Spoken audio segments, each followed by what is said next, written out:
नमस्कार. सखी सह्याद्रीमध्ये मी रूपलक्ष्मी चौगुले शिंदे आपल्या सगळ्यांचं मनापासून स्वागत करते. सहज सुखों का सार, साधा जीवन उच्च विचार. आपला देश, आपली संस्कृती, आपला राष्ट्रध्वज, आपलं राष्ट्रगीत या सगळ्याविषयी आपल्याला अभिमान असणं, प्रेम असणं हे जसं स्वाभाविक आहे, अपेक्षित आहे, किंबहुना ते आपल्याला असतंच, त्याचप्रमाणे आपल्या राष्ट्रभाषेविषयी देखील आपल्याला प्रेम असणं अपेक्षित आहे, किंबहुना ते असतंच. कारण भारतासारख्या देशामध्ये जिथे भाषावार प्रांतरचना आहे, असंख्य भाषा बोलल्या जातात, त्या भाषांचे बोलीभाषा किंवा अनेक उपभाषा आहेत, अशा सगळ्या परिस्थितीमध्ये या विविधतेमध्ये एकात्मता साधण्यासाठी जशा असंख्य गोष्टींनी काम केलेलं आहे, तसंच राष्ट्रभाषेने देखील ही एकात्मता साधण्याचं फार महत्त्वाचं आणि मोलाचं कार्य केलेलं आहे. खरं तर आपण भाषा म्हटलं की अभिव्यक्त होण्याचं एक प्रभावी माध्यम म्हणून त्याच्याकडे बघतो. आपल्या आयुष्यभर भाषा आपल्या सोबत असते, आपला श्वास विरतो त्या पद्धतीने, त्या बरोबरीने शब्द विरतात, इतका भाषेचा आपला घनिष्ठ असा संबंध असतो. आणि भारतासारख्या देशामध्ये जिथे आपल्या मातृभाषेविषयी आपल्याला एकीकडे प्रेम, आपुलकी, जिव्हाळा असतो, त्याचप्रमाणे त्याच पद्धतीने आपल्या राष्ट्रीय भाषेविषयी देखील तेवढंच प्रेम असतं मंडळी. आणि याचा अनुभव आपण जेव्हा परदेशामध्ये जातो आणि तिथे अचानक एखादा आपला हिंदी भाषिक आपल्याला बांधव भेटतो, एक किती वेगळा आनंद येतो, किती वेगळा अनुभव येतो. आपल्यापैकी अनेकांना तो अनुभव आला असेल, मी वेगळं सांगणंच नको. तेव्हा एकूणच आपल्या राष्ट्रीय भाषेविषयीचं जेव्हा आपण प्रेम, जिव्हाळा हा शब्द वापरतो, तेव्हा त्याच्याविषयीची माहिती, आजची सद्यस्थिती कशी आहे, हिंदी भाषा आज परकीय आक्रमणामध्ये कुठे उभी आहे वगैरे, याही गोष्टींवर थोडा विचार व्हायला हवा. आणि तोच विचार आज करायचा आहे, कारण त्यासाठी आज अत्यंत योग्य दिवस आहे, कारण आज आहे हिंदी दिन. आणि या दिनाच्या निमित्ताने आज आपण हा विशेष कार्यक्रम करत आहोत. आपल्या आजच्या कार्यक्रमाचा विषय काय आहे, टायटल काय आहे ते बघून घेऊयात. आजचा आपला विषय आहे राष्ट्रभाषेतून एकात्मता. हिंदी दिनानिमित्त विशेष आपला आजचा कार्यक्रम आहे. या विषयावर माहिती देण्यासाठी आमंत्रित केलेला आहे प्राध्यापक डॉक्टर हेमचंद्र वैद्य यांना. हे OSD होते, अर्थात विशेष कार्य अधिकारी होते, महात्मा गांधी आंतरराष्ट्रीय हिंदी विश्वविद्यालय येथे. आणि त्याचबरोबर राष्ट्रभाषा प्रचार समिती वर्धा येथे हे प्रचार मंत्री म्हणून कार्य बघत होते. आपले दुसरे जे आजचे पाहुणे आहेत ते आहेत श्री बंडू रक्षक. हे प्रांतीय संचालक आहेत, विदर्भ राष्ट्रभाषा प्रचार समिती नागपूर. नागपूर आणि वर्ध्यावरनं ही मंडळी खास आज आपल्या कार्यक्रमासाठी आलेली आहेत. तेव्हा यांना प्रश्न विचारूयात, आपल्या राष्ट्रभाषेविषयी अधिक जाणून घेऊयात. तुमच्या मनातल्या प्रश्नांसह आम्हाला जोडले जा या फोन नंबरच्या माध्यमातून. फोन नंबर आमचे असे आहेत 24908050, 24988050. मुंबई बाहेरचे प्रेक्षक आणि मोबाईलवरनं संपर्क साधायचा असेल तर 022 या STD कोडचा आपण वापर करायचा आहे. तेव्हा आपल्या राष्ट्रभाषेच्या अभिमानासह आजच्या कार्यक्रमाशी जोडले जाऊयात. आपल्या दोघांचंही मी आजच्या कार्यक्रमामध्ये मनापासून स्वागत करते. महत्त्वाचा दिवस आहे आपल्या देशाच्यासाठी, आपल्या सर्व भारतीयांसाठी महत्त्वाचा दिवस आहे आज. खरं तर भाषेचा उगम किंवा कधी सुरुवात झाली वगैरे इतक्या खोलात जाण्याची गरज नाही. सगळ्यांना माहिती आहे, निसर्गातून आलेल्या सगळ्या स्वरांच्या माध्यमातून भाषा तयार झाली. प्रत्येकाने अभिव्यक्त होण्यासाठी जी काही सोयीची आपली भाषा आहे ती भाषा तो वापरतो. प्रत्येक व्यक्ती आपल्या प्रदेशानुसारही वापरतो, आपल्या भारताचा जर विचार करायचा झाला तर. पण आजच्या दिनी सुरुवात जर करायची असेल आजच्या कार्यक्रमाची, तर आपल्या दोन्ही पाहुण्यांकडनं मला सुरुवातीला हे जाणून घ्यायचं सर की राष्ट्रभाषा, राजभाषा आणि जनभाषा असं जर आपण वर्गीकरण केलं तर त्या संदर्भामध्ये काय माहिती देता येऊ शकते सर? सर्वप्रथम सगळ्या देश बांधवांना हिंदी दिवसाच्या हार्दिक शुभेच्छा. आज 14 सप्टेंबर. आपण जो विचारला प्रश्न तो अगदी समर्पक आहे असं मला वाटतं की राष्ट्रभाषा, राजभाषा व जनभाषा ह्या तिन्ही शब्दांना आपण थोडं जाणून घेऊया. देशातील लोकांकडून स्वाभाविकपणे स्वीकारण्यात आलेली भाषा म्हणजे ही राष्ट्रभाषा. बरं, स्वाभाविकपणे स्वीकारण्यात आलेली. उदाहरणार्थ मी तुम्हाला उदाहरण देईन की महात्मा गांधी, त्यांना महात्मा कोणी म्हटलं आहे? सगळ्या जनतेने किंवा लोकांनी म्हणू आपण, किंवा नेताजी सुभाषचंद्र बोस त्यांना नेताजी म्हटलं आहे, किंवा लोकमान्य टिळक यांना लोकमान्य म्हटलेलं आहे. तर मला सांगायचा असा अर्थ की सार्वभौमिक स्वीकृती जी आहे ही त्या दर्जाला वर नेत असते. बर पृथ्वी ही जनतेतून आलेली आहे आणि जनतेने त्यांनी ठरवलेलं आहे की जसं महात्मा गांधींना राष्ट्रपिता की कुठून मान्यता नाही मिळाली, जनतेतून मान्यता मिळाली, एक जनतेने उत्स्फूर्त म्हटलं प्रतिसाद त्याने. आला, त्यामुळे एक उत्स्फूर्त विचार आला आणि जनतेकडनं ती मागणी झाली म्हणा किंवा जनतेपुढे जेव्हा हा प्रश्न आला की एकूण जनतेतून भारतासारख्या आलेला देशामध्ये प्रश्न आहे. जेव्हा मी जसं हे सुरुवातीला बोलले ना राष्ट्रभाषा ही जनतेतून आलेली हो, भाषा आहे, त्यामुळे राष्ट्रभाषा हिंदीला राष्ट्रभाषा म्हटलं बर गेलं आहे. केंद्र थोडासा इथे एक उपप्रश्न विचारू, म्हणजे आता आपण त्याकडे येऊच, ते कधी झाली, कसा ठराव, समिती वगैरे त्याच्यात त्याच्याकडे. दुसरं म्हणायचं होतं मला की केंद्र सरकारच्या कारभाराची जी भाषा आहे बरं. ती राजभाषा हम्म. आणि जे लोकांनी म्हणजे स्वाभाविकपणे जी बोलत आहे, उदाहरणार्थ विदर्भामध्ये जी बोलली जाणारी जी भाषा आहे त्याला वऱ्हाडी भाषा जसं म्हणतो, बरं. तर त्याला आपण ही जनभाषा म्हणूया. हम्म. किंवा हिंदीमध्ये ब्रज भाषा आहे, अवधी भाषा आहे. हो. या आपल्याकडे भारतामध्ये असंख्य भाषा, भाषेचं त्याच्या जनभाषा खडीबोली आहेत, हिंदी. बोली भाषा आहेत, त्याचे पुन्हा प्रकार पडतात. अगदी आपण कोस कोस पे पाणी बदले, कोस कोस पे बाणी बदले असंही म्हटलं जातं. अगदी तितक्या आपल्याकडे वैविध्य दिसतं, हो की नाही? पण आता जेव्हा राजभाषेवर आपण येतो, आपण असं म्हणतायत की ही जनतेकडनंच एकूण उत्स्फूर्तपणे आपण ही भाषा स्वीकारलेली आहे. पण जेव्हा आपण राजभाषा म्हणतो त्याचं थोडंसं जरा व्याख्या वेगळी येऊ शकते किंवा त्याचं स्पष्टीकरण वेगळं येतं मुख्यतः का? आपण समजावं तर केंद्र सरकार आहे, हो तर त्यांच्याकडे जर एखादी तुम्ही हिंदीतून पत्र लिहिलं हो. तर त्याचं उत्तर हिंदीत अपेक्षित आहे. बरं.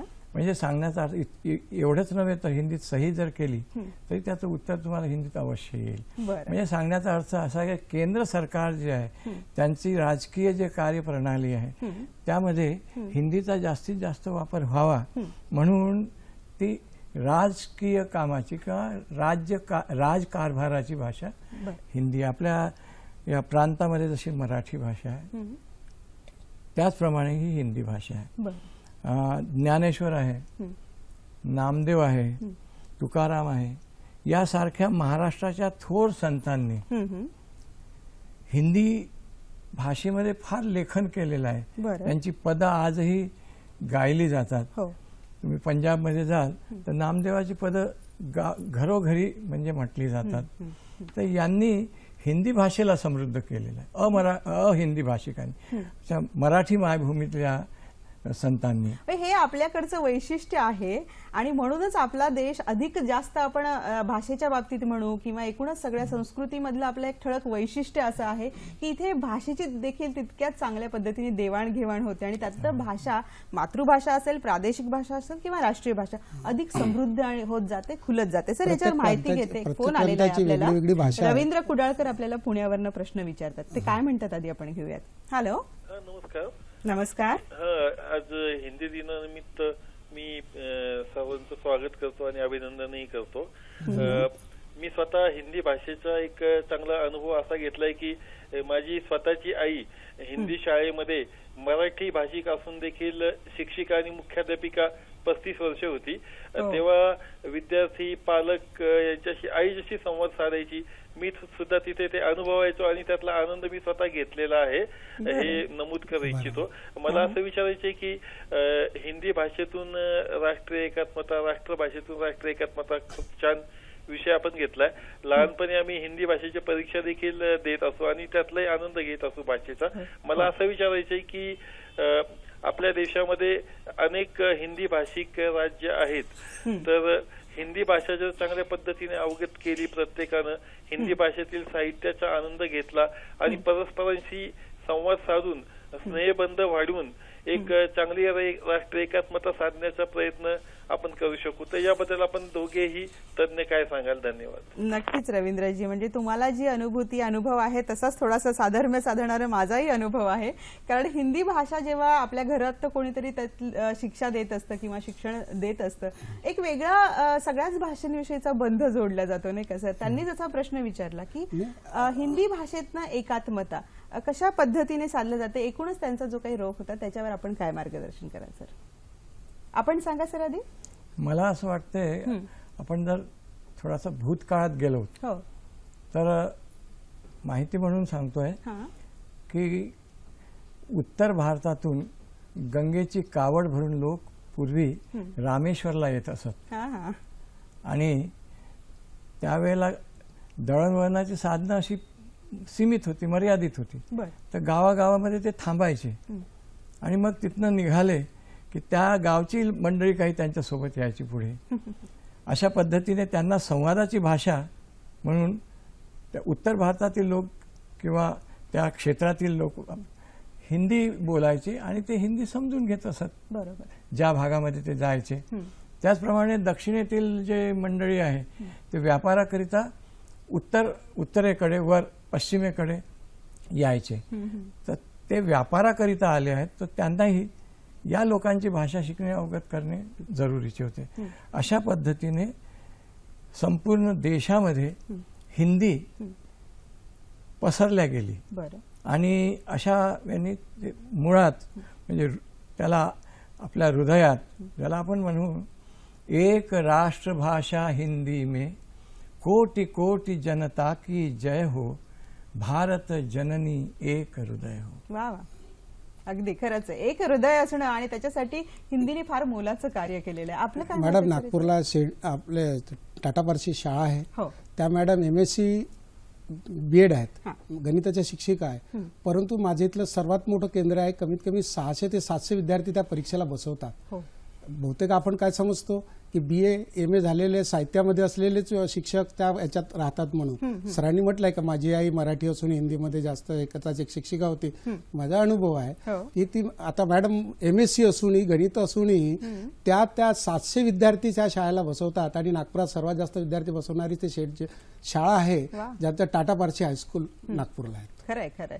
त्यामुळे फार मोलाचं योगदान आहे आणि प्रत्येक भाषेचं स्वतःचं एक सौंदर्य स्थळ आहे. प्रत्येक भाषेचा एक वेगळा एक लहजा असतो ज्याला म्हणतो आपण, आणि लालित्य तो त्याला आपण हिंदीचाही खूप अगदी ती आवड वेगळा आहे असा. त्यांची. बरोबर आहे सर. पण हा आपण एक हिंदी विषयी बोललो, आपण या भाषेविषयी बोललो, परंतु जेव्हा आपण राजभाषा म्हणतो ना तेव्हा त्या राजभाषा म्हणून हिंदीची सुरुवात कधी आणि कशी झाली त्याचं मला वाटतं काहीतरी एक इतिहास आहे. त्याबद्दल काही सांगता येऊ शकतं? मॅडम असं आहे हां. की दक्षिण आफ्रिकेतून महात्मा गांधी जेव्हा परतले तर परतल्यावर सर्वप्रथम ते गोखलेंना भेटले, गोपालकृष्ण गोखले. बरं. हां आणि त्यांनी सांगितलं की मला थोडंसं देशाच्या करता काही करायचं आहे. हां तर त्यांनी जे उत्तर दिलं फार समर्पक आहे. बरं.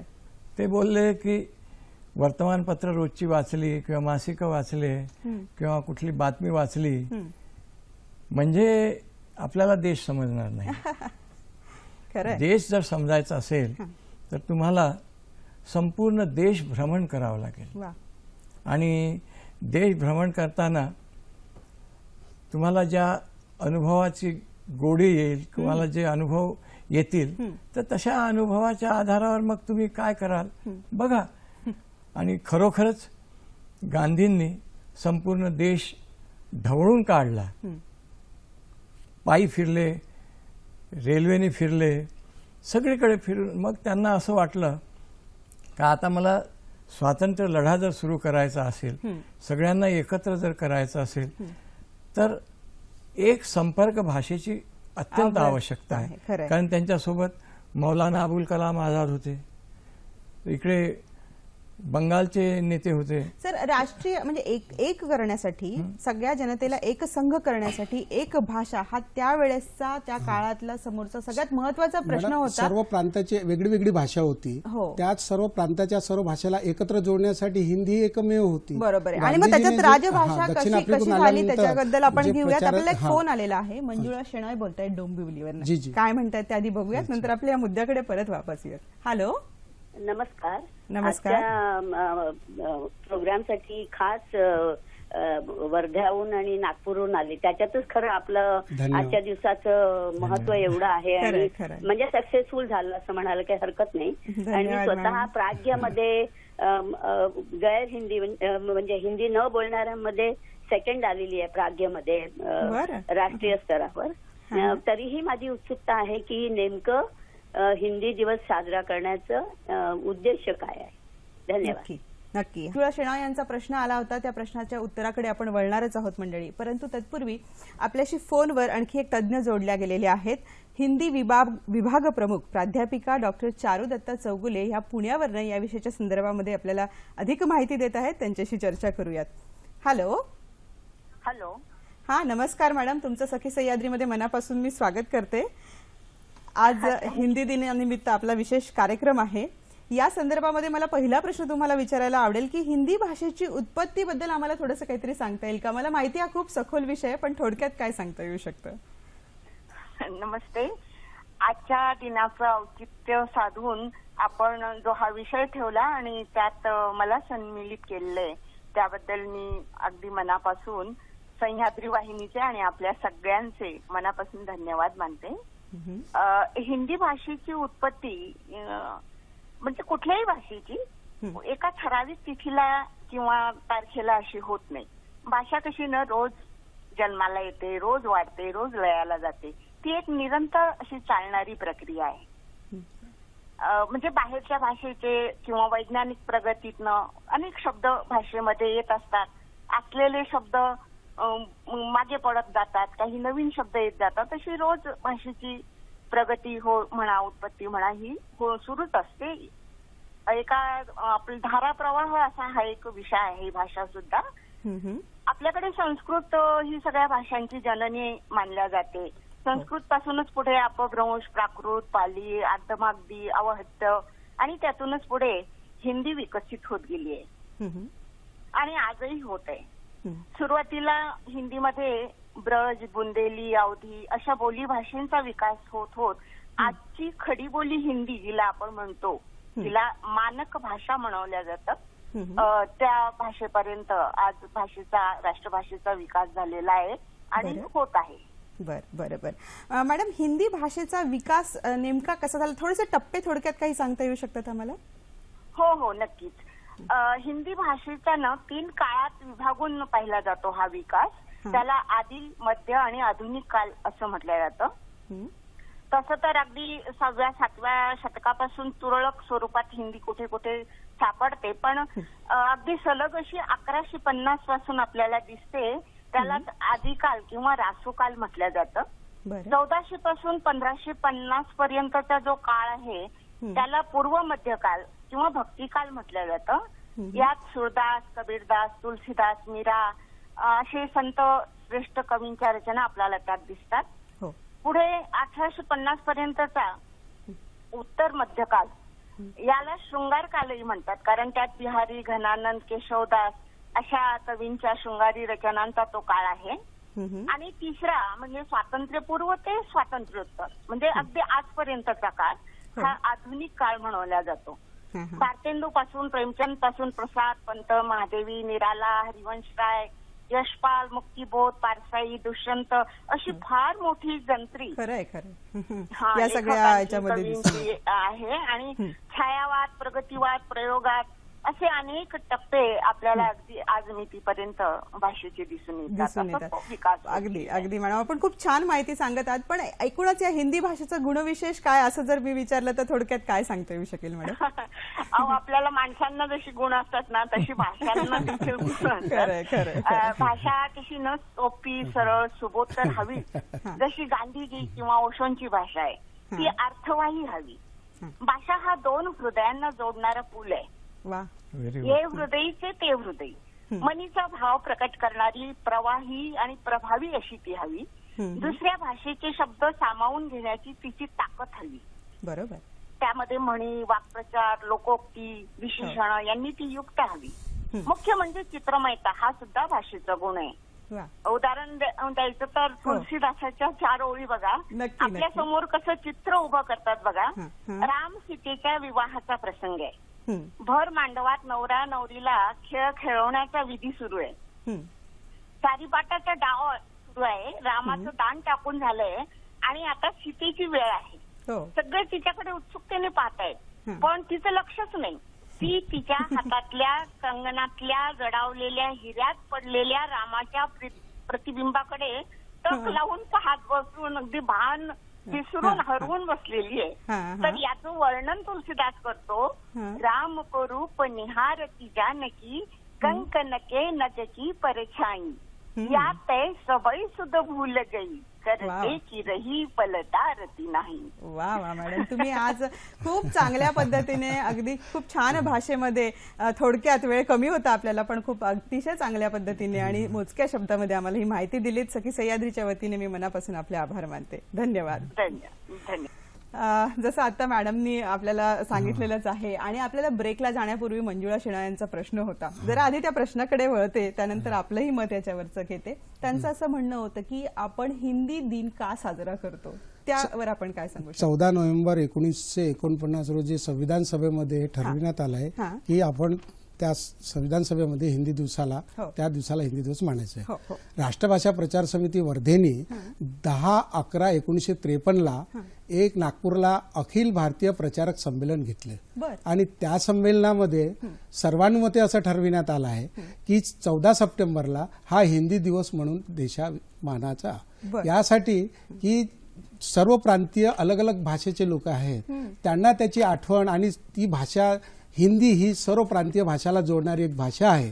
त्यामुळे असं ठरवण्यात आलेलं आहे की 14 सप्टेंबरला हिंदी दिवस हा मानवला जाईल आणि त्या प्रचारक संमेलनामध्ये हे तय झालं. तेव्हापासून आपण हिंदी दिवस 14 सप्टेंबरला मानत असतो. सर, आपल्याला याच्यात काही भर घालायचा आहे? मला मॅडमचा जो फोन होता ना, त्याच्याबद्दल थोडंसं मला, नक्की, म्हणजे मी ते इतकं भरभरून आलाय की राम को रूप निहारत जानकी, कंकन के नग की परछाई, याते सबय सुध भूल गई, कर टेक रही पलटारत नाही. म्हणजे त्यात स्त्रीची जी मर्यादा आहे का, ती वर कसं बघावं, सगळे लोक आपल्याकडे बघतात.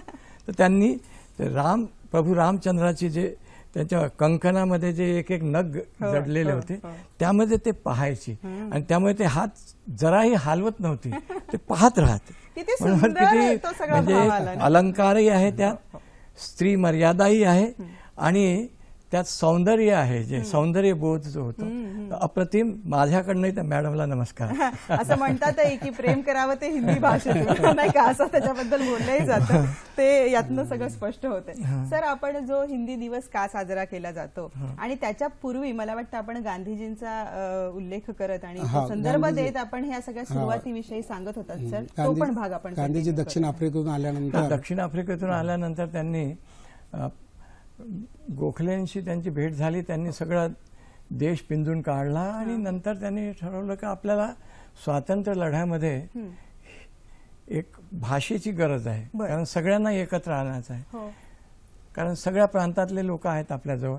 आणि म्हणून त्यांनी तशा वेळेला एक भाषेची गरज त्यांना जाणवली आणि त्यांनी विचार केला की सर्वाधिक बोलली जाणारी, सर्वाधिक समजली जाणारी आणि सर्वाधिक लिहिली जाणारी जर भाषा आहे तर ती हिंदी भाषा आहे. आणि म्हणून त्यावेळेला हिंदी याला त्यांनी राष्ट्रभाषा म्हणून घोषित करून टाकलं त्यावेळेला. आणि स्वातंत्र्यापूर्वीच हिंदीला ते राष्ट्रभाषा हिंदी म्हणून राष्ट्रभाषा जे प्रचार समिती जी आहे त्याची स्थापना तर जुलैमध्ये झाली, जुलै 1936 मध्ये. देश स्वतंत्र व्हायचाच होता, तर स्वातंत्र्यापूर्वी स्थापित झाल्यानंतरही त्याचं नाव राष्ट्रभाषा प्रचार समिती वर्धा आहे. बरं. आपल्याला सर रश्मी गोखले भाईंदरवरनं प्रश्न विचारतायत. हॅलो. हा, मी रश्मी गोखले बोलतेय भाईंदरहून. बोला. राष्ट्रभाषा दिनानिमित्त विषय खूप चांगला आहे. आणि हॅलो, मी रश्मी गोखले बोलतेय. ऐकायला येत आहे मॅडम. हा, तर मला 2 प्रश्न विचारायचे की मराठीमध्ये जसं आपण म्हणतो की पु ल व पू किंवा काही विशिष्ट लेखक वाचले पाहिजेत, तर तसं हिंदीतलं काहीच अजून वाचलं नसेल. 50 मार्काचं शाळेत हिंदी संस्कृत नंतर वाचनात मजल नाहीये, तर कोणतं असे लेखक आम्हाला समजतील, सोपे जातील पण ते वाचलेच पाहिजेत, अशा काही लेखकांची नावं सांगता येतील का, कवी आणि लेखकांची? आणि दुसरा प्रश्न असा आहे की दक्षिण भारतामध्ये तेवढा हिंदी बोललं जात नाही, तर तिथे राष्ट्रभाषा जास्तीत जास्त पोहोचवण्यासाठी काय करता येईल? धन्यवाद. नक्कीच रश्मीताई, तुमचे दोन्ही प्रश्न खूप चांगले आहेत. खूप चांगला प्रश्न होता. त्यातला पहिला प्रश्न होता की पाठ्यपुस्तकातील हिंदी व्यतिरिक्त काही वाचनात नाही आलेलं आहे, जसं मराठी साहित्य भरभरून वाचलेलं आहे त्यांनी, तर त्यांना काही आपण मार्गदर्शन करू शकतो का की हिंदी साहित्यातले हे लेखक, ही पुस्तकं ह्यांनी वाचावीत? अमाप पुस्तकं आहेत हिंदीमध्ये, काही काळजी करू नका. तुम्ही प्रेमचंदचं नाव ऐकलं आहे, प्रेमचंद वाचा, त्यांचं गोदान वाचा. त्यांनी निर्मला एक महिलेची कहाणी लिहिली आहे, कथा लिहिली आहे, ते वाचा तुम्ही. मैथिली शरण गुप्त वाचा, ज्यांनी स्वातंत्र्य लढ्यामध्ये आपल्या कवितेनी लोकांना म्हणजे राष्ट्रीय एकात्मता साधली आहे, प्रेरणा दिली आहे की हम क्या थे क्या हो गए और क्या होंगे अभी, आओ विचारे बैठकर ये समस्याएं सभी, मानस हृदय में आर्यजन जिनकी उतारे आरती, भगवान भारतवर्ष में गूंजे हमारी भारती. तर मैथिली शरण गुप्तला तुम्ही वाचू शकता.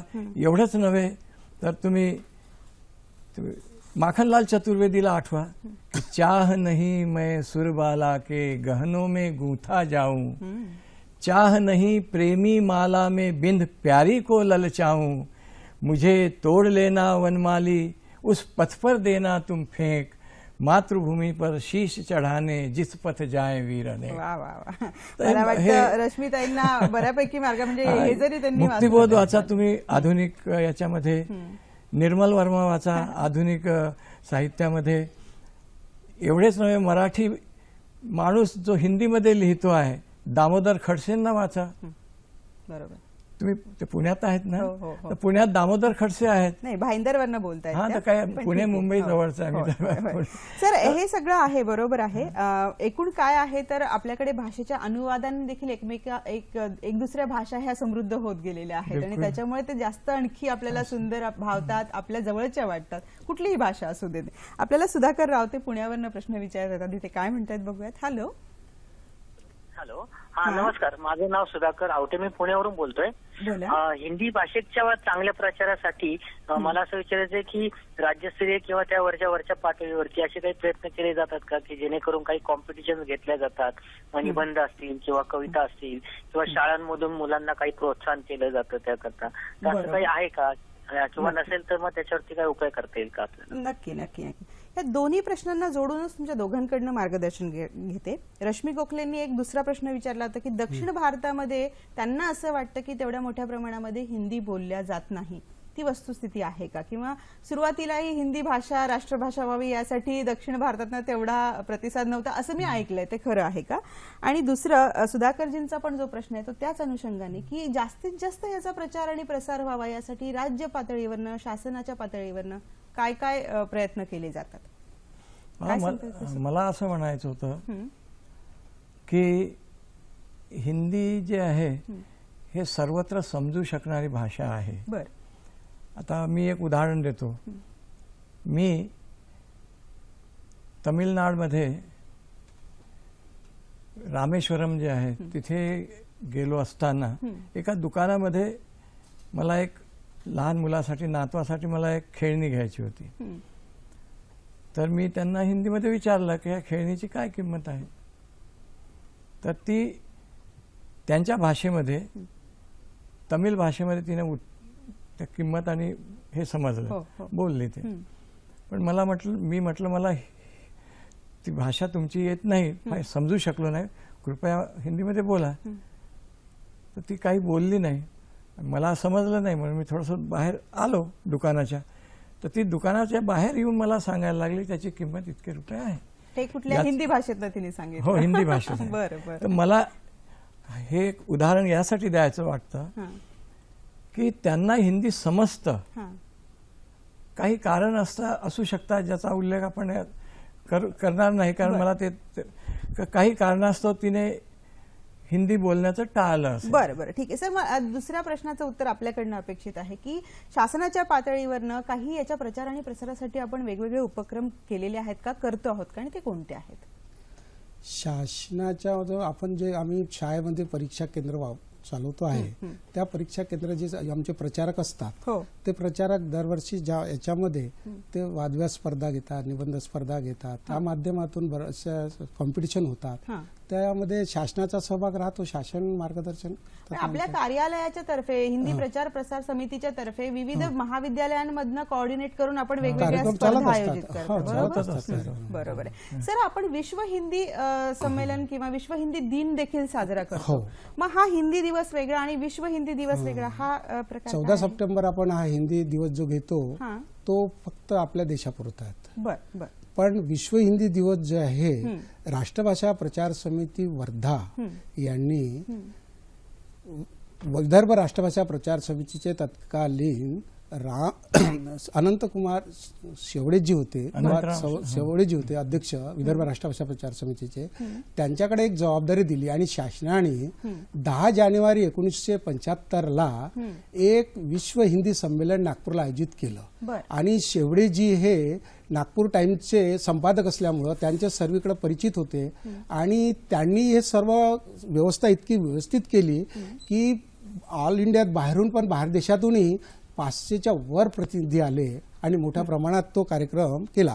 त्या कार्यक्रमासाठी मॉरिशसचे शिवसागर राम गुलाम जे त्याचे प्रधानमंत्री होते ते सुद्धा निमंत्रित होते आणि त्यांच्या हस्तेच हा कार्यक्रम पूर्ण पार पडलेला. बरं म्हणजे आणि एवढ्या मोठ्या प्रमाणात आणि एवढ्या मोठ्या प्रमाणात त्याला प्रतिसाद मिळाला की त्या पूर्ण नागपूर शहरामध्ये त्या विश्व हिंदी संमेलनाचं इतकं मोठा गाजा झाला आणि देशात बी झाला की आपण फक्त 14 सप्टेंबर हिंदीचा जो प्रचार 14 सप्टेंबर देशात करतो आहे, ऑल इंडियातले लोकही जुळून आले. त्यांनाही असं वाटायला लागलं की एक दिवस आपल्यासाठी व्हायला असा पाहिजे, म्हणून त्या दिवशी असा ठराव झाला आहे 10 जानेवारी 1975ला की विश्व हिंदी संमेलन विश्वात झाले पाहिजे.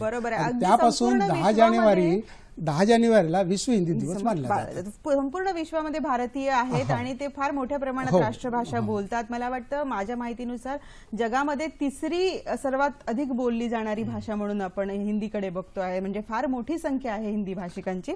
आपल्याला प्राजक्ता मुळे मुलुंडवरनं बोलतायत, त्या काय म्हणतायत बघूयात. हॅलो, मुळे मुलुंडहून बोलते. बोला. मला विचारायचं होतं, उर्दूची उत्पत्ती ही हिंदी पासून झाली आहे का?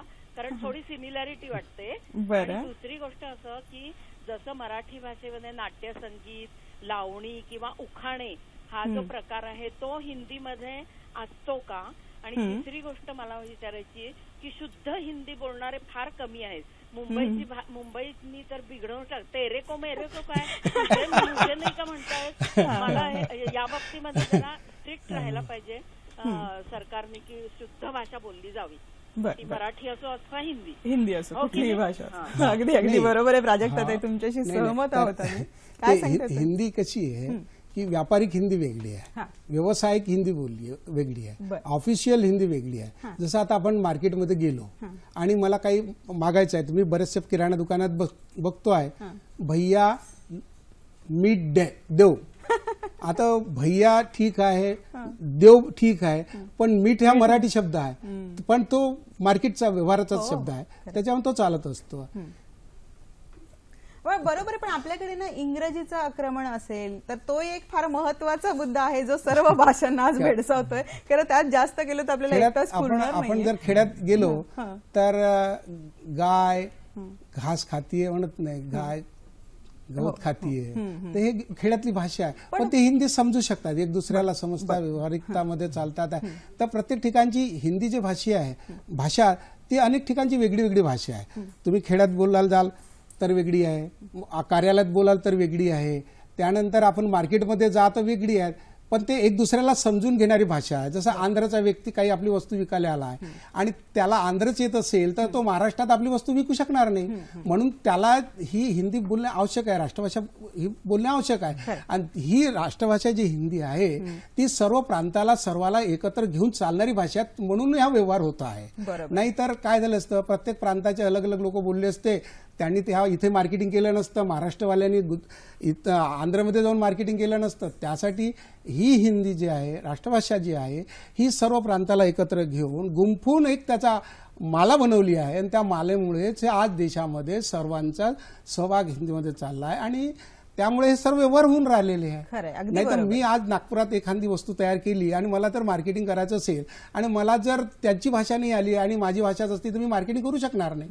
तर त्या मार्केटिंग करण्यासाठी मला ती एकमेव हिंदी भाषा अशी आहे की सर्वाला ते घेऊन चालू. तिथे आपण शुद्ध भाषेचा अट्टास न केलेला बरं असं म्हणायला. कार्यालयामध्ये शुद्ध भाषा चालेल, कार्यालयामध्ये आवश्यक आहे, परंतु व्यवहारामध्ये असं नाही आहे. आता खेड्यामध्ये तुम्ही त्यांना कास्तकारांना शेतकऱ्यांना काय शुद्ध भाषा म्हणायला सांगणार. त्यानंतर मार्केटमध्ये जर गेले, एखादा आजीबाई येतात खेड्यातून आणि त्यांना जर म्हटलं आपण की आजी शुद्ध, ते शुद्धचं काय म्हणणार, ती फक्त एवढंच म्हणेल का माझी भाषा तुला व्यवहार समजला पाहिजे आणि मला व्यवहार करता आला पाहिजे, बस तेवढी ते हिंदी भाषा आहे. बरोबर. कार्यालयामध्ये चालेल. बरोबर सर. त्यांचा आणखी एक प्रश्न होता की उर्दू आणि हिंदीचा खूप जवळचा संबंध वाटतो, खूप साधर्म्य वाटतं, नेमकं कुठल्या भाषेतनं कुठली भाषा निर्माण झालेली आहे, काय सांगता येईल? नाही, भाषा पहिले तर त्यांना थोडीशी एक वानगी म्हणून सांगतो. मराठी आणि हिंदी किती जवळ आहे. मराठीत ते म्हण किंवा उखाणा काहीतरी बोलत होते. त्यांना आणखी एक प्रश्न होता की नाट्यसंगीत उखाणे जसे आपल्याकडे आहे, मी सांगतो त्यांना की पहा, मराठीमध्ये म्हणतात आपण नाचता येईना आंगण वाकडे, अरे तसंच हिंदीमध्ये आहे नाच न जाने आंगण तेढा. म्हणजे मला म्हणायचं किती जवळीक आहे भाषेची. आणि उर्दू आणि हिंदी जे आहे ते हे पद्धती आहे बोलण्याची, म्हणजे भाषेची जी एक आपण प्रघात जसं म्हटलो की मुघल शासन आपल्या देशात होतं, तर त्या शासनाचे शब्द आपल्या याच्यात येतात, तशी हिंदीचे शब्द येतात. आणि भाषेचं ते दोन्ही भाषाचं जे लालित्य आहे ते आपल्या आपल्या ठिकाणी एकदम चांगलं आहे. यांच्याकडनं माहिती घेऊया. तत्पूर्वी एक फोन आलेला आहे, तो फोन घेते. प्रिया म्हात्रे दहिसरवरनं आपल्याला बोलतायत. हॅलो, प्रिया म्हात्रे बोलते. बोला. मला असं विचारायचं आहे की राष्ट्रभाषेचा प्रसार करताना आम जनतेला भावेल अशा काही साधनांचा आणि माध्यमांचा वापर केला गेला तर तो प्रभावी ठरू शकतो का, ठरू शकेल, याबद्दल आपल्याला काय म्हणायचंय? म्हणजे जुन्या काळातल्या हिंदी चित्रपटांचं उदाहरण या संदर्भात देता येईल. आणि दुसरं असं की शालेय जीवनापासूनच मुलांना हिंदी भाषेतील रंजक साहित्याची जर ओळख करून दिली तर त्यांचा या भाषेतला इंटरेस्ट वाढू शकेल, याबद्दल आपल्याला काय वाटतं? धन्यवाद. नक्कीच नक्कीच. काय सांगता येऊ शकतं सर? हिंदी भाषा जास्तीत जास्त लोकांपर्यंत पोहोचावी यासाठी साध्या साध्या गोष्टींचा, रंजक गोष्टींचा वापर आपण करता येऊ शकतो का? त्यांनी उदाहरण दाखवत हिंदी चित्रपटांचा उदाहरण दिलेलं आहे आणि खरं आहे ते. हिंदी चित्रपटांनी आज घराघरामध्ये हिंदी नेली. आज बॉलिवूडमुळे हिंदीच्या प्रचार आणि प्रसारामध्ये फार मोठी वाढ झाली. त्यांनी विशेष जुन्या हिंदी चित्रपटांचा उल्लेख केलेला आहे. मला असं आठवते की रशियामध्ये मेरा जूता है जापानी ह्या गाण्यावर लोक नाचत होते आणि त्यांना कसे ते शिकले आणि ते बिलकुल त्याला हे म्हणजे तल्लीन होतो असं. पण आणखी असे काही सोपे प्रयोग केले जातात का? कारण आपली पुष्कळशे प्रयोग आहेत. तर अलीकडे काय आहे, आपले ऑडिओ व्हिज्युअल एड्स आहेत ते आपण तयार करून त्यांना स्लाइड शो मधून आणि खेळ जे आहे ते खेळाच्या माध्यमातून देखील हिंदी शिकवल्या, त्याचे कॅसेट्स वगैरे बालभारतीने तयार केले आहे पुण्याला, त्यात तुम्हाला उपलब्ध होतील कधीही मागितलं तर. सर, हा प्रश्न आहे जो त्यांनी विचारलेला आहे की पाठ्यपुस्तकातलं जे हिंदी असतं ते बऱ्यापैकी क्लिष्ट आणि अवघड असं वाटतं मुलांना, मग त्याच्यामुळे ते हिंदीपासून दूर पडतात का? आपलं काय म्हणणं आहे? त्याला अधिक सोपं आणि रंजक असं काही करता येऊ शकतं का? आपलं काय मत आहे सर बंडूजी, आपण सांगा. नाही, आता जर हिंदी क्लिष्ट आहे असं म्हणता येणार नाही. जेव्हा आता आपण विद्यार्थी जेव्हा जातो आहे, अन्नाहून राहतो तेव्हाच तो शाळेत जातो आहे, त्याला शिक्षकांचं मार्गदर्शन लागतात. जो शिक्षक ज्याप्रमाणे त्याला बरोबर समजून देतात तो समजून घेण्याचा प्रयत्न करतो आहे, तर असं मला तरी वाटत नाही क्लिष्ट असं म्हणून. आता मी बरेचसे आमच्या परीक्षेचे केंद्र आहे, त्या केंद्रामध्ये आम्ही पाहतो आहे की आमचा एक सिलेबस असतात, त्या सिलेबसनुसार त्या पोरांना तिथला प्रचारक तयार करतो आहे आणि प्रचारक त्यात शिक्षकाला पोराला तयार करून त्या परीक्षेला बसवतात त्या मुलांना आणि पोरं सहज लिहू शकतात, वाचू शकतात, बोलू शकतात, चांगल्या तऱ्हेने परीक्षा पास करतात. मला असं नाही वाटत की असं क्लिष्ट असेल म्हणून. आणि वैद्य सर तर आता मंडळामध्ये पुस्तक पाठ्यक्रमाच्या याच्यामध्ये प्रमुख आहेत, तर त्यांना त्याचा चांगलाच अनुभव आहे. बरं. आपल्याला शिवानी वैद्य वर्ध्यावरनं प्रश्न विचारतायत, बघूयात काय म्हणतायत. बोला. हॅलो. सगळ्यात पहिले तर हिंदी दिवसाच्या सगळ्यांना तुम्हाला हार्दिक शुभेच्छा सह्याद्री वाहिनीला. हॅलो. प्रश्न विचारा. माझा प्रश्न असा की आजची जी नवीन युवा पिढी आहे ती हिंदी भाषेला आणि इंग्लिश भाषेला दोन्ही भाषांना कॉकटेल म्हणून असं बोलतात, एकत्र म्हणून. तर ती आता नवीन पिढीला हे कसं सांगावं की हिंदीला आपण वेगळं कसं ठेवावं इंग्लिशवरून, हे माझा प्रश्न होता. नक्की नक्की शिवानी, तरुण आहेस तू आणि तुला हा प्रश्न पडणं साहजिकच आहे. सगळ्या तरुण पिढीने सगळ्या भाषांचं कॉकटेल केलेलं आहे असं त्यांना वाटतं. आणि हिंदी आणि इंग्रजीचं, विशेषतः इंग्रजीने सगळ्याच भाषांवर इतका प्रभाव टाकलेला आहे की इंग्रजी शब्द अगदी अनाहूतपणे तो तोंडामध्ये बसलेला आहे. काय सांगते? व्यवहारिक हिंदी हे व्यवहारिकताची हिंदी, मी सुरुवातीलाच सांगितलं आहे की मार्केटची, ऑफिसची आणि ग्रामीणची वेगळी वेगळी आहे. शिवानीलाच जर कुठे जायचं असेल तर ती बस स्टँडवर आल्यानंतर ती आपल्या घरच्याच लोकांना सांगते आता बस लागलेली आहे. आता तिला मराठी इंग्रजीतून ते करायचं आहे. आज बस लगी हुई है, चलना है. आता बस हा इंग्रजी शब्द आहे आणि तो त्याच्यातून आलेलाच, तो व्यवहारिकता याच्यामध्ये आलेला आहे. बरं, पण सर काय करता येऊ शकतं का याच्यावर, का की हे आता हे होणार ओघाने, याला आपण पाहू शकतो? मी काय म्हणतो तसं नाही. आजकाल काही इंग्रजीचे शब्द जे आहे हिंदीने देखील स्वीकारले, इतके कॉमन झाले आहे. उदाहरणार्थ सांगतो मी की रेल्वे स्टेशन आहे, पोस्ट ऑफिस आहे. हिंदीमध्ये पोस्ट ऑफिस शब्द आहे, डाकघर, पण पोस्ट ऑफिस म्हणतो ना आपण, तर काही शब्द असे स्वीकारले आहे, त्याला आपण विदेशी शब्द म्हणूया. बरं. आणि तुम्ही बोलण्यामध्ये बहुधा असं म्हणता, हिंदीवाले म्हणतात ना मराठीमध्ये, आज मेरे को बहुत कंटाळा आ गया. कंटाळा म्हणजे कंटाळा मराठी शब्द आहे, पण हिंदीने तो स्वीकारून घेतलेला आहे. तसं असतं, ते काही मोठी बाब नाही. माझं म्हणणं आहे आपण कम्युनिकेट त्याला आपली भाषेच्या माध्यमातून करतो की नाही, हे महत्वाचं आहे. सर, जो महत्वाचा मुद्दा आपण आधी काढला होता ना, त्याचं उत्तर अपेक्षित आहे की आज ज्या पद्धतीने इंग्रजी आलंच पाहिजे, नाही तर तुम्हाला नोकरी मिळणार नाही किंवा परदेशी कुठल्या संधी मिळणार नाही, पोट भरण्याचं साधन म्हणजे इंग्रजी अत्यावश्यक झाले, किंवा अत्याधुनिक तंत्रज्ञान जे आलंय मोठ्या प्रमाणात, त्यातले जे काही इंग्रजी शब्द आहेत त्याला तुम्हाला हिंदी पर्यायी शब्दच उपलब्ध नाहीयेत, अशी एकूण स्थिती आहे. तर या सगळ्यामध्ये हिंदी कुठे आहे सर आणि कशी आहे? फार चांगला प्रश्न विचारला आहे, कारण हा सगळ्यांच्या जिव्हाळ्याचा प्रश्न आहे. काय झालं आहे की लोकांमध्ये पहिलेच असे भ्रम निर्माण झालेले आहे. आता जसं मी विश्व हिंदी संमेलनाबद्दल म्हटलं होतं की विश्व हिंदी संमेलनाच्या मागे काय, वसुधैव कुटुंबकम ही संकल्पना आहे. आपण देशाच्या बाहेर सगळं विश्व जे आहे ते आपला एक परिवार आहे, आपलं कुटुंब आहे. तर त्यामध्ये काही गोष्टी ज्या आहे त्या येणार आहे. पण मला असं म्हणायचं आहे की उदाहरणार्थ वर्धेमध्ये उच्च शिक्षणाकरता महात्मा गांधी आंतरराष्ट्रीय हिंदी विश्वविद्यालय जे आहे त्याची स्थापना केलेली आहे. महाराष्ट्रात एकमेव केंद्रीय विश्वविद्यालय आहे.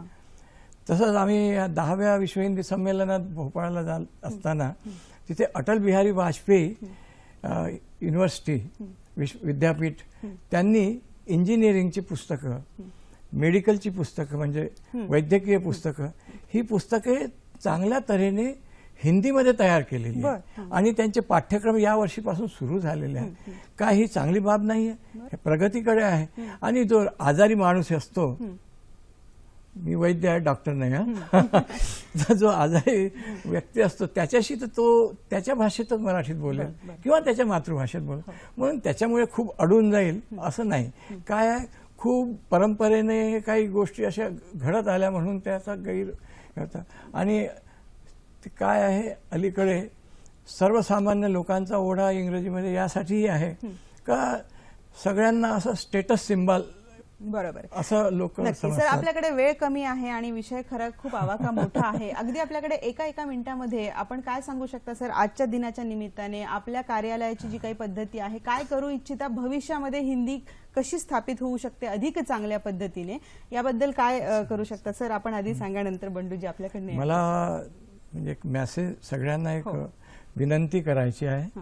बघा, मराठी किंवा हिंदी याची सगळ्यांच्या मुळामध्ये संस्कृत आहे, ज्याला आपण म्हणतो एकही माँ के बच्चे हैं. मला असं म्हणायचं आहे की पहा, की जेव्हा आपण एक भाषेबद्दल बोलतो किंवा त्याच्या सहभाषेबद्दल बोलतो आपण, तर ह्या सगळ्या भाषा भगिनी आहेत. तर जसं आज 14 सप्टेंबर जो आहे त्याला आपण हिंदी दिवस म्हणून साजरा करतो.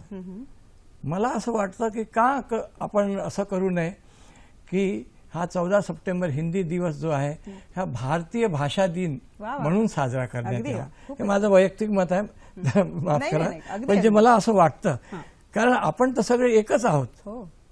म्हणून तर म्हटलं ना की एक राष्ट्र भाषा हिंदी में कोटी कोटी जनता की जय हो, भारत जननी एक हृदय. अगदी सर, आपल्याला काय अगदी थोडक्यात जाता काय सांगायचं? राष्ट्रभाषा प्रचार समिती वर्धेचं मुख्य कार्यालय आहे. त्यांनी 1936ला राष्ट्रभाषा प्रचार समितीची स्थापना केलेली आहे. त्यानंतर त्यांनी असं ठरवलं आहे की अहिंदी भाषी प्रदेशामध्ये हिंदीचा प्रचार प्रसार व्हावा, म्हणून त्यांनी अहिंदी भाषे प्रदेशामध्ये आपला प्रचार प्रसार चालू केला. आज राष्ट्रभाषा प्रचार समितीच्या 23 शाखा आहे. त्यापैकी नागपूर विदर्भ राष्ट्रभाषा प्रचार समितीची एक शाखा आहे आणि ती विदर्भ राष्ट्रभाषा प्रचार समिती 11 जिल्ह्यामध्ये काम करतात. 11 जिल्ह्यामध्ये ते प्रतिनिधी, आमचे 11 जिल्ह्यात 11 प्रतिनिधी काम करत आहे आणि सर्व प्रतिनिधी आणि विद्यार्थी संख्या केंद्र जे आहे, आज पूर्ण विदर्भात 660 केंद्र आहेत. अगदी सर, म्हणजे हे जे काम आहे, आता आपल्याकडे वेळेची मर्यादा आहे. आणि एक म्हणून विशेष सांगतोय मॅडम की एक मॅडम आहेत, एक अधिकारी आहेत. त्या बरोबर आहे सर, मला वाटतं आपण थोडक्यामध्ये जो काही विचारायचं, त्या मॅडम आता 55 वर्षाच्या आहेत. त्या माझ्याकडे आल्यानंतर त्या म्हणाल्या की मला 10वी समकक्ष एखादी परीक्षा सांगा. मी त्यांना कोविड परीक्षा सांगितली, परीक्षेला फॉर्म भरला, परीक्षेला बसल्यात. त्यांचं असं म्हणणं आहे की बाबा मी ज्यावेळी 10वी शिकत असताना माझ्या शाळेमध्ये हिंदीऐवजी संस्कृत होतं, त्यामुळे आज मला 55 वर्षाच्या वयामध्ये हिंदीची परीक्षा द्यावी लागली. तर तेव्हा सरांनी बंधन राहिलेलं नाहीये. खरं तर हिंदी ही आपली राष्ट्रभाषा आहे, माझ्या इथे जर सरांनी, सर मला माफ करा, माझ्याकडे वेळ संपलेला आहे. मंडळी, मला वाटतं पुन्हा आपण या सगळ्या गेस्टना बोलूयात, पुन्हा त्यांना आपण बोलतं करूयात. वेळेची मर्यादा आहे, त्यामुळे नाईलाजच तो इथे थांबावं लागतं आहे. पण गणेश चरणी आजचा विषय अर्पण करून आता इथे रजा घेते. धन्यवाद. भेटूयात पुढच्या कार्यक्रमात.